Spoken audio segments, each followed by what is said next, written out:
అంబుజనాభ.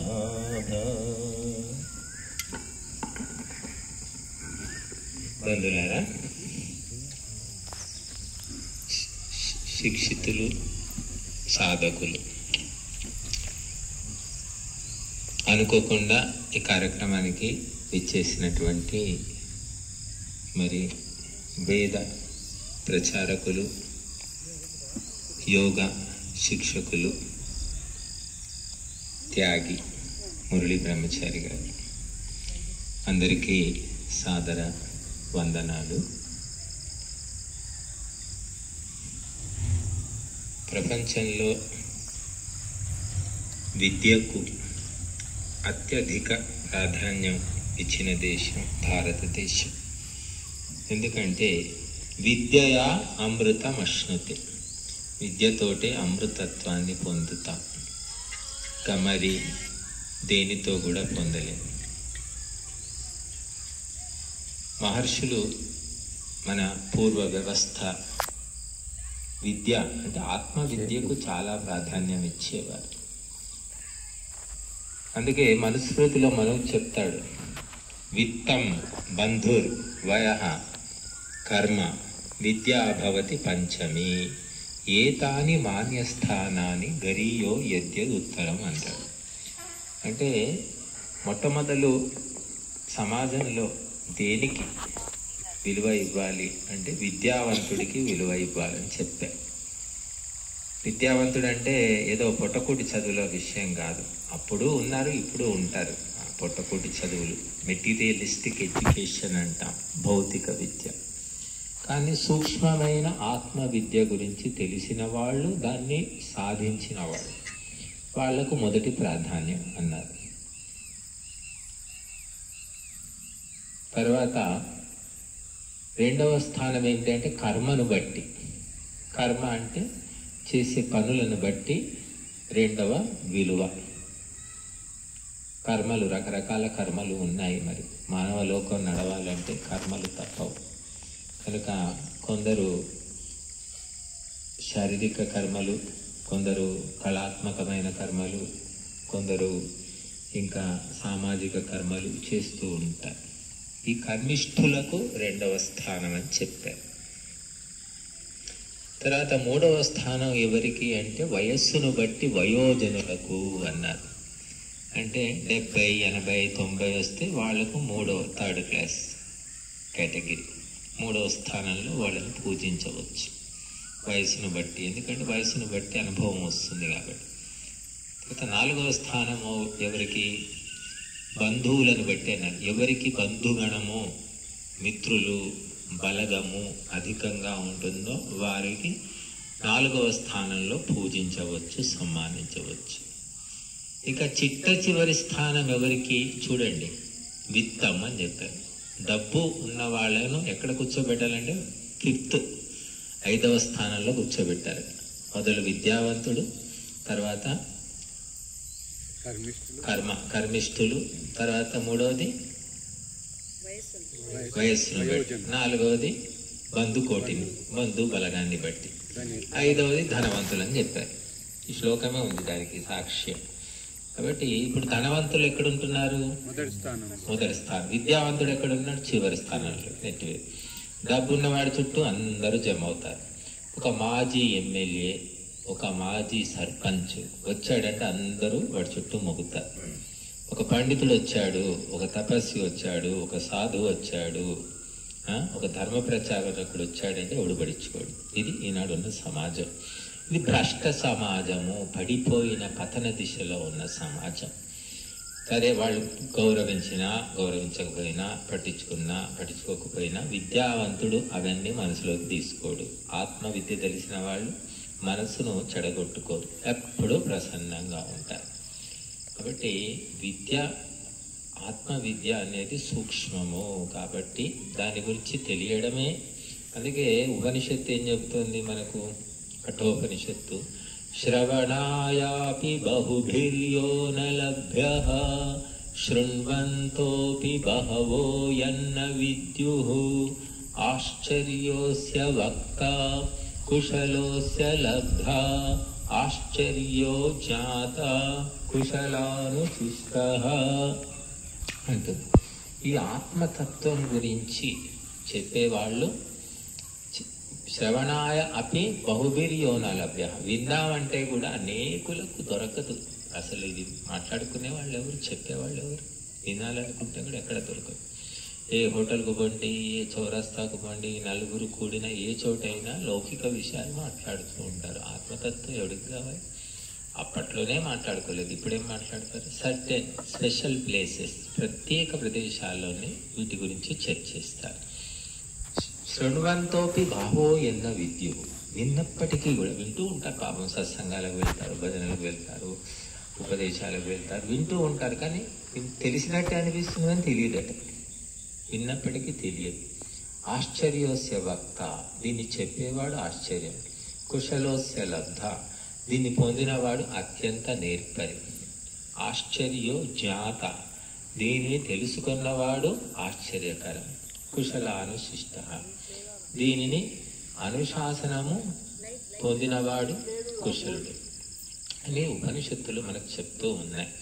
కాబట్టి అధ్యాత్మ విద్యా విద్యానాం అని గీత చెప్తుంది. అన్ని విద్యల్లో ఉత్తమ విద్య ఏమిటి అంటే అధ్యాత్మ విద్య.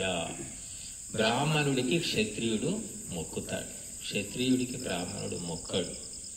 తల వంచి మొక్కేది భర్తకు భార్య మొక్కుతుంది, భార్యకు కూడా భర్త మొక్కుతాడు.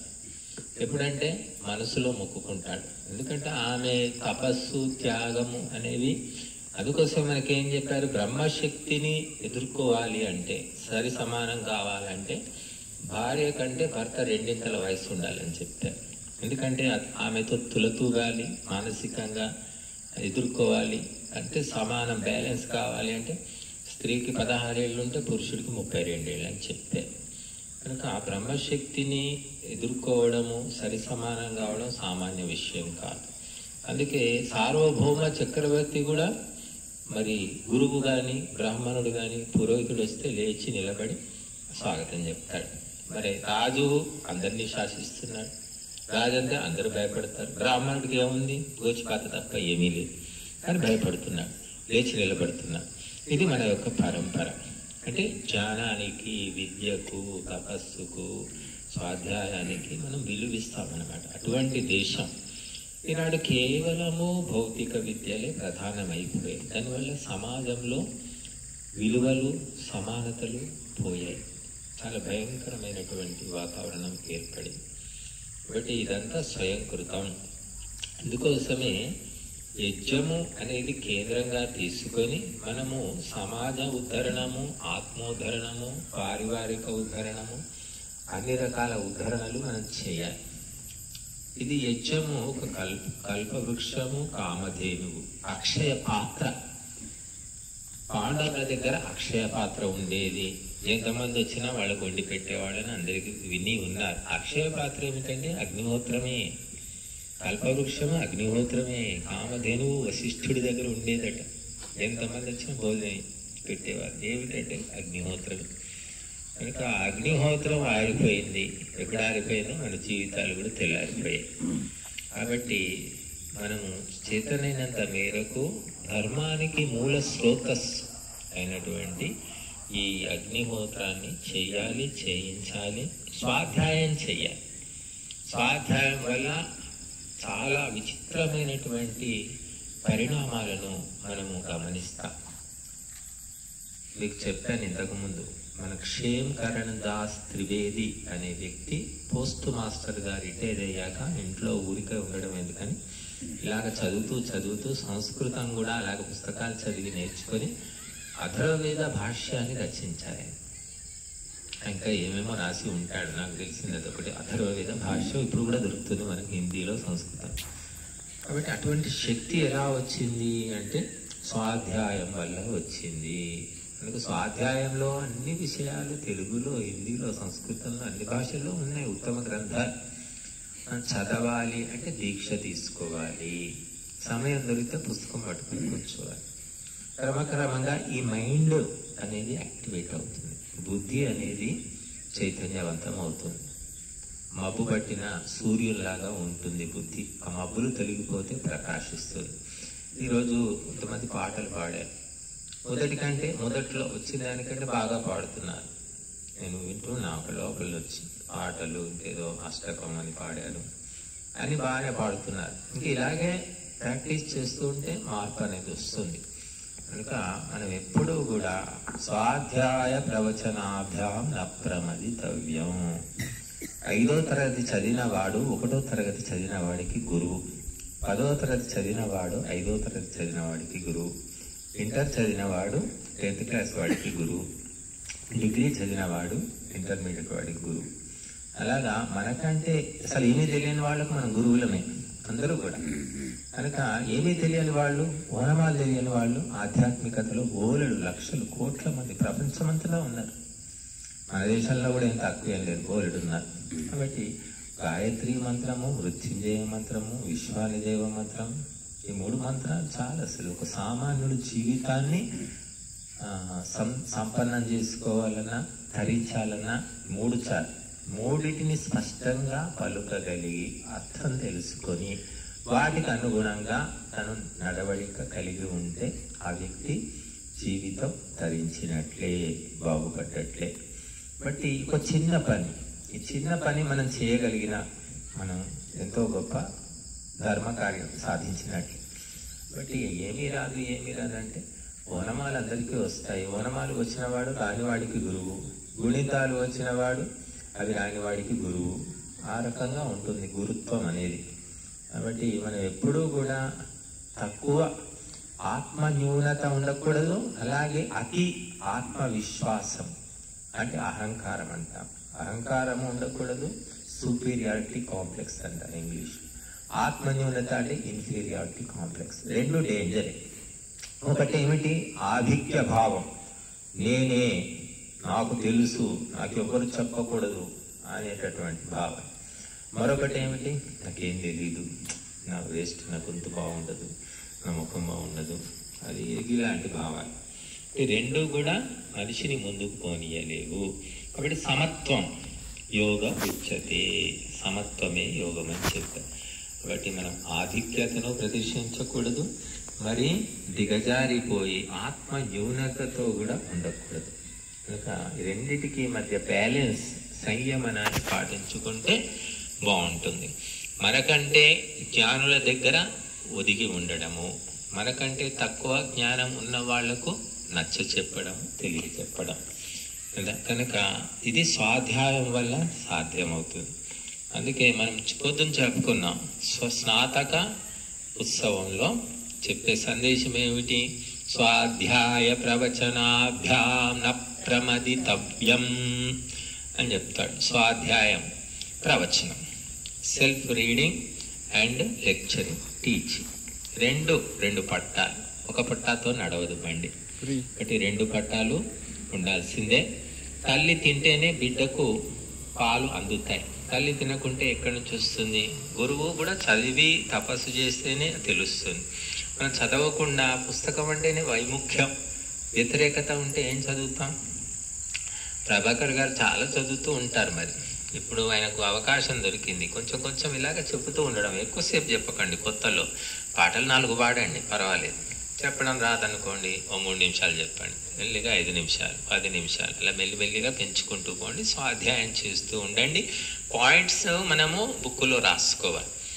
విశ్వానిదేవ మంత్రం, దాని గురించి ఏం చెప్పారు, ఆ మంత్ర అర్థము గురించి మీరేమనుకుంటున్నారు, మన జీవితాలకు ఏమైనా సంబంధం ఉందా, ఇలాగ మనం చింతన చేయాలి.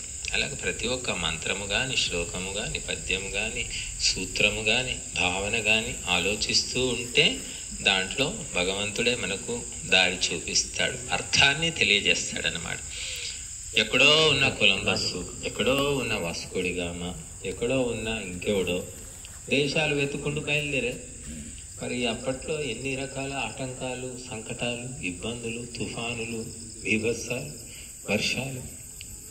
ఆయన ఎవరు? పాహియాన్, చైనా నుంచి వచ్చాడు. మరి ఇప్పట్లాగా దారులు ఉన్నాయా? మరి వీళ్ళందరికీ విజయం ఎలా సాధించారు? మళ్ళీ విజయవంతంగా వాళ్ళ దేశానికి బోలెడు పుస్తకాలు తీసుకొని పోయాట. ఇవన్నీ ఎలా సాధ్యమయ్యావి అంటే సంకల్ప శక్తి అన్నారు. చేయాలి అనుకుంటే వెనక ముందు బాగానో కొద్దిగానో ఏదో రకంగా పని చేస్తాము. చేయొద్దు అని ఉన్నప్పుడు అది పనే జరగదు అసలు. కాబట్టి మనము చెయ్యాలి, తప్పకుండా సాధించాలి అని అనుకుంటూ ఉంటే భగవంతుడు దారి చూపిస్తూ ఉంటాడు. వద్దులే ఏముంది అని దీనికి ప్రాధాన్యం పక్కన పెట్టేసి మరొక దాన్ని ప్రాధాన్యం ఇచ్చినప్పుడు క్రమక్రమంగా మరుగున పడిపోతుంది. ఇలా గృహము, అందరూ కూడా ఇక్కడ గృహస్థులు ఉన్నారు, రకరకాల పనులు ఉంటాయి. మీరు ఒకటే ఆలోచించాలి, ప్రధానమైనది ఏమిటి, గౌణమైనది ఏంటి. ఇంట్లో పనులు ఉంటాయి, ప్రధానమైన పనులకు ప్రాధాన్యం ఇవ్వాలి. గౌణమైన పనులు వాయిదా వేసుకోవడం, లేదా పక్కన పెట్టడం, లేదా పిల్లలకు చెప్పేయడం. అలాగే ఫంక్షన్స్ పిలుస్తూ ఉంటారు, ప్రతిదానికి వస్తారు. పక్కింటి వాళ్ళు వస్తారు స్నేహం వల్ల, ఇంకా బంధువులు ఉంటారు బంధుత్వం వాళ్ళు వస్తారు, చెప్తూ ఉంటారు. చెప్పినప్పుడు మనము ప్రాధాన్యమైన కార్యక్రమాలు ఏంటి, అప్రధానమైన సెకండరీ ప్రోగ్రామ్స్ ఏంటి బాగా ఆలోచించుకొని దాన్ని బట్టి మనం సమయాన్ని ఇవ్వాలి, వెళ్ళాలి. ఇంకా పిలిచిన ప్రతిదానికి తిరుగు రంగుల రాటం లాగానో లేకపోతే గంగిరెద్దు లాగానో తిరుగుతూ ఉంటే మనం సాధించేది ఏమీ ఉండదు. లౌకికమైన వాసనలే నెత్తి నిండా నిండిపోతాయి. వెనకటికి ఒక కథ చెప్తూ ఉంటారు. ఒక గానుగ ఎద్దు అంటే నూనె తీసే ఎద్దు. పూర్వం నువ్వుల నుండి పల్లీల నుండి నూనె తీసేవాడు. దానికి ఎద్దును కడితే అది చుట్టూరా తిరుగుతూ ఉంటుంది. అది తిరుగుతూ ఉంటే మధ్యలో ఒక పెద్ద రాతితో చేసింది రోలులాగా ఉంటుంది. ఈ నలిగిపోయి దాంట్లో నూనె వస్తూ ఉంటుందన్నమాట తిరగడం వల్ల. అలాగా అలవాటు పడిందట ఒక ఎద్దు. 10 ఏళ్ళు దాన్ని అలా తిప్పారు, అలవాటు పడింది. ఎందుకో ఆ నూనె తయారు చేసేవాడికి కష్టం వచ్చి ఇబ్బంది వచ్చి ఆ ఎద్దును అమ్మేసుకున్నాడు. ఎవరో పొలం రైతు కొనుక్కున్నాడు, తీసుకెళ్ళి పొలంలో కట్టి నాగలికి కట్టి తిప్పాలని ప్రయత్నిస్తే అదేం చేసింది, 10 ఏళ్ల సంస్కారం కదా, తిరిగింది. అక్కడ కూడా పొలంలో కూడా గుండ్రంగా తిరిగిందంట. అలాగా ఈ సంసారంలో ఉన్న వ్యక్తులకు కూడా ఏమైపోతుందంటే ఇది చేసుకోవచ్చు. ఎందుకంటే దేవుడు అడగడు, తిట్టడు, కొట్టడు, ఏమనడు కదా. ఇది అప్రధానంలోకి వెళ్ళిపోయింది అనుకోండి, క్రమక్రమంగా మనం కూడా యథాతథంగా ఎక్కడున్నావే గొంగళి అంటే వేసిన చోట కూడా లేను కంబళి అన్న పరిస్థితి వస్తుంది. కాబట్టి ధార్మిక కార్యక్రమాలు చేయాలంటే చాలా బుద్ధి కుశలత సమయం కూడా అవసరం. సమయాన్ని కేటాయించుకోవాలి. లేకపోతే గానుగెద్దులాగానే ఎప్పుడు సంసారము, చుట్టాలు, ఫంక్షన్లు. ఈ మధ్య ప్రతి ఒక్క పనికి మాలింది కూడా ఫంక్షన్ లాగా చేస్తున్నారు. ప్రతి దానికి పిలుస్తున్నారు. ఎందుకంటే ఇద్దరే పిల్లలు, ఒకడే పిల్లోడు, వాడు ముక్కు తుడుచుకొని కర్షిఫ్తో ముక్కు తుడుచుకుంటే ఓ పండగ, వాడు దోవతి కడితే ఓ పండగ, పుట్టినరోజు వస్తే ఒక పండగ, ఇంకా వాడు ఏదో చేస్తే ఓ పండగ, సైకిల్ కొనుక్కుంటే ఓ పండగ, స్కూల్లో పాస్ అయితే ఒక పండగ. ఇలాగా ఇష్టం వచ్చినట్టుగా చేస్తూ ఉన్నారు, పిలుస్తూ ఉన్నారు, తగుదునమ్మా అని వెళుతూ ఉన్నారు.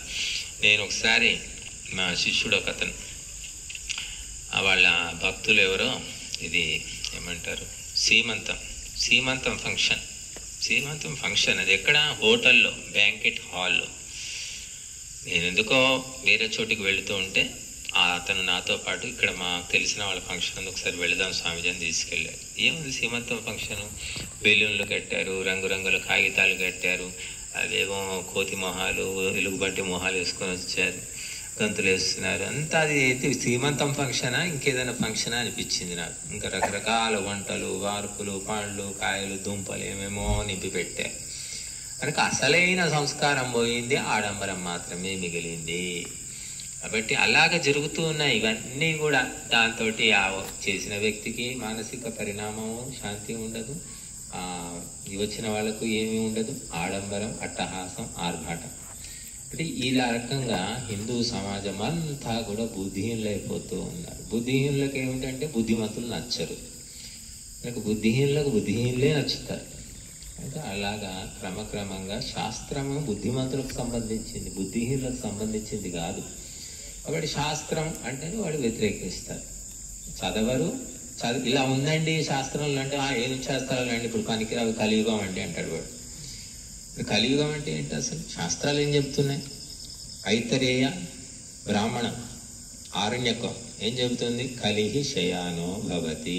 కలియుగం అంటే పడుకొని ఉండడం అంటే. కలియుగం ఉంది అంటే నువ్వు పడుకొని ఉన్నావు, ఎప్పుడు చూసినా జోగుతూ ఉండడం, తూగుతూ ఉండడం, పడుకోవడం, మత్తులో ఉంటే కలియుగం. సంజిహానస్తు ద్వాపర. ఆ నిద్ర మేలుకొని కూర్చున్నాం అనుకో, అదేమిటి? ద్వాపర యుగం అట. ఉత్తిష్టన్ త్రేతా భవతి. లేచి నిలబడ్డామనుకో, అది త్రేతాయుగం అట. కృతం సంపద్యతే చరం. లేచి పని మొదలు పెట్టావు, కార్య సాధకుడు అయ్యావు, అప్పుడు ఏమిటి? అది సత్యయుగం అట. కాబట్టి ఈ 4 యుగాలు నీలోనే ఉన్నాయి. కలియుగం అనేది ఒక కాలానికి పేరు. కాలము నిశ్చలమైనటువంటిది, జడమైనటువంటిది. కాలం ఏం చెయ్యదు. అర్ధరాత్రి భాగవతం చదువుకునే వాళ్ళు ఉన్నారు, పట్టపగలు హత్యలు చేసేవాళ్ళు ఉన్నారు. కాలం ఏం చేస్తుంది? కాలము సామాన్య కారణము అని చెప్పారు. సంస్కారాలు, సంకల్పాలే అన్నిటికీ మూలము. వాడిని శుద్ధి చేసుకో. ఇది కలియుగం, ఇది ఇంతే, ముహూర్తం బాగలేదు, నా జాతకమే ఇంత, నా మొహం బాగలేదు, ఇలాంటి మాటలు మాట్లాడే వాళ్ళు మనకు 100% మంది సమాజంలో కనిపిస్తారు. వాళ్ళ కోసమే రకరకాలుగా వాళ్ళను తప్పుదారి పట్టించి డబ్బు చేసుకోవడానికి ఎంతో మంది ఉన్నారు. జ్యోతిష్యం అంటారు, ముహూర్తాలు అంటారు, తాంత్రికులు అంటారు, చేతుబడులు అంటారు. ఏదో మేము చేస్తాం, మిమ్మల్ని ధరిస్తామని చెప్తూ ఉంటారు. కాబట్టి బుద్ధిమంతుడు స్వాధ్యాయము చేయక, శాస్త్రాలను తెలుసుకోక, సద్గురువులు లేక నాశనమైపోతూ ఉన్నారు. ఎందుకంటే సద్గురువులు మంచి చెప్తారు, మంచి నచ్చదు. మంచి మూర్ఖునికి, బుద్ధిహీనునికి నచ్చదు. కాబట్టి నచ్చని నచ్చకపోని చెప్తూ ఉండడమే, ఇంకంతే. కాబట్టి మనము స్వాధ్యాయం అనేది ఒక మహా అస్త్రం. అస్వాధ్యాయం చేస్తేనే బుద్ధి శుద్ధి అవుతుంది. మనము వైదిక కర్మలతో కనెక్ట్ అవుతాం.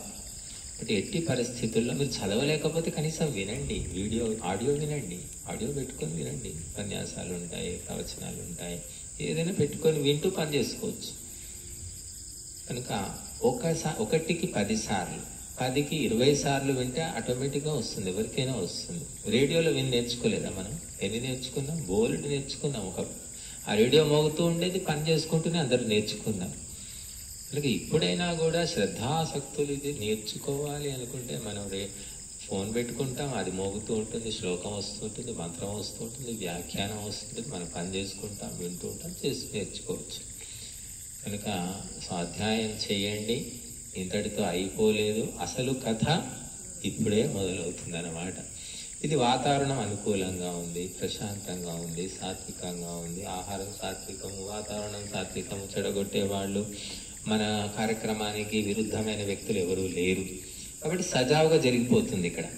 కానీ ఇది దాటి మనం మళ్ళీ ఈ అయోధ్య దాటి లంకలోకి పోయినట్టుగా జనంలోకి పోతే ఏమవుతుంది? సతీష్కు తెలిసే ఉంటుంది 3 రోజుల్లో. కాబట్టి అలా ఉంటుంది అన్నమాట జన ప్రభావం. కాబట్టి దాన్ని మనం ఎదుర్కోవడం అంటే మనము స్థిరంగా నిలబడగలగడం. కాబట్టి సంసారులకు మరి ఒక పెద్ద పోరాటమే అని చెప్పు. సన్యాసులు అంటే మా దగ్గర తిరుగు ఎవరు రారు, మేము ఎక్కడో ఉంటాం, మా పనిలో మేము ఉంటాం, ఎక్కడికి వెళ్ళినా మా పని ముగించుకుని వెళ్ళిపోతాం. కానీ బంధువులు, మిత్రులు, రకరకాల వ్యక్తులు, కుటుంబీకులు, సందర్శకులు, ఆగంతకులు, అభ్యాగతులు, అతిథులు, రకరకాల వ్యక్తులు ఉంటారు. మరి సర్కస్లో రింగ్ మాస్టర్ లాగా ఉంటేనే ఆ సంసారి ధర్మ మార్గంలో నడవగలుగుతాడు. అలా నడిచిన వాళ్ళు చరిత్రలో బోలెడు ఉన్నారు, ఇప్పటికి కూడా ఉన్నారు బోలెడు మంది. గమనిస్తే కొంచెం తగ్గి ఉండవచ్చు, కానీ లేకుండా లేదు. కాబట్టి మీరందరూ కూడా ఈ విద్యకు ప్రాధాన్యం ఇచ్చింది భారతదేశము, అందువల్ల జగద్గురు అయ్యింది. ఎప్పుడైతే విద్యకు ప్రాధాన్యం ఇస్తామో విద్యతోటి ధనం కూడా వస్తుంది. కానీ ధనంతో విద్య రాదండి. ఆత్మ విద్యను కొనలేము. కనుక ఆత్మ విద్య అనే దానికి ఎంతో గొప్ప ప్రాధాన్యం ఇచ్చిన చరిత్ర మనకు ఉన్నది. కనుక మనం కూడా ఆ పరంపరను అందుకోవాలి, కాపాడుకోవాలి. అది మాత్రమే మనిషిని ఉద్ధరిస్తుంది. అందుకే మనకు ఒక శబ్దం సరిగ్గా తెలుసుకున్న స్వర్గం సిద్ధిస్తుంది అని చెప్పారు. శబ్ద బ్రహ్మణి నిష్ణాత పరం బ్రహ్మాధిగచ్చతి. శబ్ద బ్రహ్మను తెలుసుకుంటేనే నువ్వు పరబ్రహ్మను పొందగలుగుతావు. శబ్ద బ్రహ్మ ఏమిటి అంటే వేదమే శబ్ద బ్రహ్మ. ఇదేమిటి? మాయ, దృశ్య బ్రహ్మ అంటారు. కనుక దృశ్య బ్రహ్మ, శబ్ద బ్రహ్మ రెండు సమన్వయం చేసుకుంటే ఇబ్బంది లేదు. కానీ శబ్ద బ్రహ్మను వదిలిపెట్టేసి దృశ్య బ్రహ్మనే పట్టుకుంటే మాత్రం మాయలో పడిపోతాం. కనుక ఈ రెండింటిని అనుసంధానం చేసుకుంటే నీకు పరబ్రహ్మ సాక్షాత్కారం. మహర్షి దయానందుడు గొప్ప తాత్వికుడు, విప్లవకారుడు, క్రాంతికారుడు, యోగి, మరి వేద భాష్యకారుడు, మరి అద్భుతమైనటువంటి ఎన్నో గొప్ప విషయాలను తెలియజేసిపోయారు. ఆయన చెప్పిన అంశాల గురించి వందలు కాదు వేల PhDలు చేశారు, లక్షల పుస్తకాలు రాశారు. ఆయన చెప్పిన సిద్ధాంతాన్ని పట్టుకొని లక్షల పుస్తకాలు ఇంకా రాస్తూనే ఉన్నారు. అంత గొప్ప విషయాలు ఎక్కడి నుంచి చెప్పాడు అంటే ఈ వేదాల నుంచి చెప్పాను, నా సొంత తెలివేమీ లేదు అన్నాడు. ఆ వేదాలను ఎక్కడ పెట్టింది హిందూ సమాజం? ఈనాడు మాత్రం ఎక్కడున్నాయి వేదాలు? వేదాల పేరు తెలుసు కొంతమందికి, అసలు వేదం ఏ గుళ్ళో కనిపించదు, ఏ మఠంలో కనిపించదు, ఎక్కడా మనకు కనిపించదు. వేద పారాయణం చేసేవాళ్ళు ఎవరు అసలు? వేదాలు అవసరం. వేదాలు ఎందుకు అంటే ఎమ్మెల్యేలు, ఎంపీలు, పనికిమాల రాజకీయ నాయకులు వస్తే వాళ్లకు వేద మంత్రాలతో స్వాగతం, పూర్ణ కలశంతో స్వాగతం చెబుతూ ఉన్నారు. అందుకోసం ఆ వేదాలు. ఈ ప్రపంచాన్ని శాసించు, అధర్మాన్ని నిర్మూలించు, నీవు ప్రపంచమంతటా ఆర్యత్వాన్ని విస్తరించని వేదం చెబుతుంది.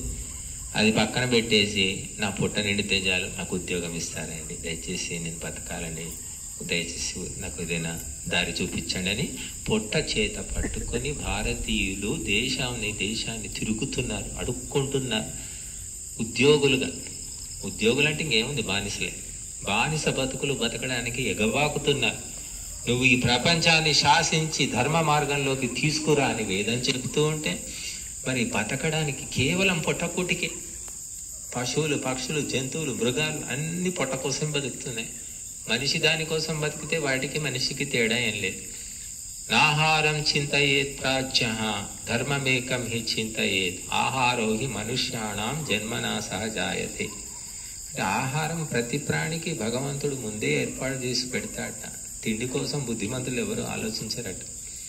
కానీ ఇప్పుడు ఏమిటంటే ఎవరు ఎక్కువ తిండి కోసం, డబ్బు కోసం ఆలోచిస్తే వాడే బుద్ధిమంతుడు అనుకుంటున్నారు. కాబట్టి ఎప్పుడు ధర్మాన్ని ఎలా నిలబెట్టాలి, ధర్మాన్ని ఎలా ఆచరించాలి, ధర్మాన్ని ఎలా అందించాలని ఆలోచించేవాడు విద్వాంసుడు. కనుక అటువంటి మన దేశ పరంపర ఈనాడు భ్రష్టమైపోయింది. టీవీల ద్వారా, సెల్ ఫోన్ల ద్వారా, ఛానళ్ల ద్వారా, సినిమాల ద్వారా, ప్రభుత్వం ద్వారా దాడి చేసి రకరకాలైన దురాచారాలను మన మీద రుద్దుతూ ఉన్నారు. దానికి మనం పోరాటం చేయకుంటే లొంగిపోక తప్పదు. ఎంతోమంది లొంగిపోయి భౌతిక జీవితం గడిపేస్తూ ఉన్నారు. కాబట్టి నిరంతరము సంఘర్షణ ఎవరు చేస్తారో వాళ్లే ఆత్మతత్వంతో నిలబడతారు, ఆత్మవిశ్వాసంతో ఎదుర్కొంటారు. ఇంకా సంఘర్షణ అంటే ఏదో కత్తులు, కటార్లు, తుపాకులు తీసుకుని పోవడం కాదు. సంఘర్షణ అంటే మన మనస్సు లోపల సంఘర్షణ జరగాలి. సత్యాసత్యాలను గుర్తించాలి, ధర్మాధర్మాలను గుర్తించాలి. అప్పుడు అవి మనలను ఆక్రమించలేవు. కాబట్టి ఎంతోమంది మనకు ఈ వేదజ్యోతిని అందిస్తూ వస్తే ఈనాటికి మన చేతికి వచ్చింది. కాబట్టి ఆ జ్యోతిని మనం ఆరిపోకుండా మనం ఇంటింటా, ఊరూరా, మనిషికి అందించే ప్రయత్నం చేయాలి. కానీ నీరసమైన, నికృష్టమైన, బలహీనమైన భావనలు ఉండకూడదు. శరీరం బలహీనమైతే కావచ్చు, ఆర్థికంగా నీ దగ్గర డబ్బు లేకపోవచ్చు, కానీ మానసికంగా బలంగా ఉండడానికి మాత్రము ఎటువంటి ఆటంకం లేదు. నిన్ను నువ్వు బలహీనపరచుకోకు. మానసిక శక్తి చాలా ముఖ్యమైనటువంటి దానికి నువ్వు జపం చేస్తావా, స్వాధ్యాయం చేస్తావా, యజ్ఞం చేస్తావా, ఏదైనా చెయ్యి, అన్నీ చెయ్యి. కానీ నీ మనోబలాన్ని పెంచుకొని ఈ దురాక్రమణను ఎదుర్కో, వేదజ్యోతిని నిలబెట్టు. భారతదేశాన్ని జగద్గురువుగా ఈనాటికి కూడా మనం చేయవచ్చు. మనం చదివితేగా ఆధ్యాత్మిక గ్రంథాలు కొల్లలు ఉన్నాయి, బండ్ల కొద్ది ఉన్నాయి. వాటి పేర్లు కూడా తెలియదు, చదివే వాళ్ళు లేరు, చెప్పేవాళ్ళు లేరు. మూలుగుతున్నాయి పుస్తకాల్లో మహోన్నతమైన భావనలు. ఒక వేదంలోనే ఒక్క శబ్దం అన్నారు, ఒక పదం అన్నారు, ఒక వాక్యం చాలన్నారు. అహం భూమి మదదా మార్యాయ, నేను భూమిని ఈ భూమిని ఆర్యునికి ఇస్తున్నానంటున్నాడు భగవంతుడు. ఆర్యుడంటే ఉత్తమోత్తముడు. ఒక స్కూల్కు పేరు ఎవరి వల్ల వస్తుంది? ఫెయిల్ అయిన వాళ్ళ వస్తుందా? ఫస్ట్ క్లాస్ ఫస్ట్ ర్యాంక్ వచ్చిన వాళ్ళ వల్ల వస్తుందా స్కూల్కి పేరు? చెప్పండి. ఈ భూమాతకు పేరు తెచ్చే పుత్రుడు ఎవరు అంటే ఆర్యుడు. ఆర్యుడు అంటే వేదము చెప్పిన ప్రకారం నడుచుకునేవాడు. వాడు ఒక్కడున్నా సరే ఈ భూమాతను ఉద్ధరిస్తాడు. ఆ ఒక్కడి కోసమే ఇదంతా కూడా. కనుక ఆ ఒక్కడు చాలు. ఆ ఒకే ఒక్కడు ఎప్పుడు ఉద్భవిస్తాడో మనకు తెలియదు. కానీ మనం ఈ జ్యోతిని ఆరిపోకుండా అతని వరకు కూడా అందించాలి. కనుక మహర్షి దయానందుడు 2000 ఏళ్ల తర్వాత గొప్ప సందేశాన్ని ఇచ్చాడు. ఒక సామాన్యుడు కూడా ఎంతో ధైర్యంతో ఆత్మవిశ్వాసంతో ఎలా బతకవచ్చో, వేదాలను నమ్ముకుంటే, గాయత్రిని నమ్ముకుంటే, ఓంకారాన్ని నమ్ముకుంటే ఎంత ధైర్యంగా బతకవచ్చో అటువంటి ఒక గొప్ప మార్గాన్ని మనకు చూపించాడు. కాబట్టి ఎవ్వరూ కూడా బలహీనంగా, నీరసంగా, శారీరకంగా ఉంటే ఉండొచ్చు. ఈరోజు జ్వరం వచ్చింది, బలహీనంగా ఉంటాం. జ్వరం తగ్గిపోయిన తర్వాత కూడా నీ మానసిక బలహీనత ఎప్పుడు ఉంటుంది. కానీ దాన్ని పోగొట్టుకో. నువ్వు ఎవరికంటే తక్కువ కాదు. ప్రపంచంలో అందరికంటే మనం చాలా గొప్ప స్థితిలో ఈనాటికి కూడా ఉన్నాం అని తెలుసుకోవడానికి. ఇప్పుడు తెలుసుకొని ఆత్మోద్ధరణ చేసుకుంటూ సమాజ ఉద్ధరణ చేస్తారని ఆశిస్తున్నాం. ఓం